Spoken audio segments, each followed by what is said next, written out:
ఈనాటి పెళ్లి కొడుకు ఆకృతి సుధాకర్. సుధాకర్ బహుముఖమైనటువంటి ప్రజ్ఞ కలిగిన వాడు. కేవలం సాంస్కృతిక కార్యక్రమాలను ఏర్పాటు చేసి మనందరికీ ఆహ్లాదం కల్పించడమే కాకుండా తాను బాలనటుడుగా నటించి తన నటన ద్వారా ఒక ప్రత్యేక గుర్తింపు పొందినటువంటి వారు. అనేక విశిష్టమైనటువంటి కార్యక్రమాలని ఏర్పాటు చేయటం ద్వారా మనందరికీ ఇష్టోపయుక్తులైనటువంటి వారు. వయసు 60 ఏళ్ళైనా మనిషిని చూస్తే మరొక 60 ఏళ్ళు కూడా ఏం దిగులు లేకుండా అలాగే వేగంగా నడిచే శక్తి ఉన్నటువంటి వాడుగా కనపడుతూ ఉంటుంది.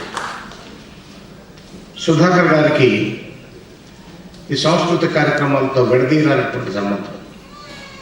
ఇదే అన్నం పెట్టేది కాదు, కుటుంబాన్ని పోషించేది కాదు. కానీ కొందరికి ఇదొక అభిలాష. ఏదో కార్యక్రమాన్ని ఏర్పాటు చేయాలి, ఆ రంగంలో ప్రముఖులైనటువంటి వారిని గౌరవించాలి, వారి విశిష్టతను 10 మందికి తెలియపరచాలి అనేటువంటి ఒక జిజ్ఞాస కలిగినటువంటి వారు కొద్దిమంది ఉన్నారు. వారిలో సుధాకర్ గారు కూడా ఒకరు.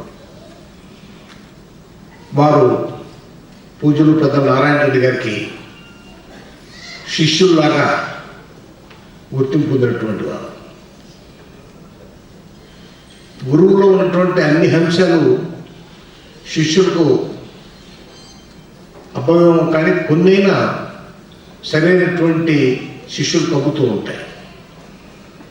అలాంటి సుధాకర్ గారిని వయసులో నేను కూడా పెద్దవాడిని కాబట్టి హృదయపూర్వకంగా అభినందిస్తూ, మీరు ఇంకా చిరకాలం ఇదే ఉత్సాహంతో మీరు మీ కుటుంబం ముందుకు సాగాలి అని, ఇప్పటి వరకు చేపట్టి నిర్వహించినటువంటి కార్యక్రమాల కంటే విశిష్టమైనటువంటి కార్యక్రమాలను ముందు ఏర్పాటు చేయాలని మరొకసారి కూడా కోరుకుంటూ సెలవు తీసుకుంటాం.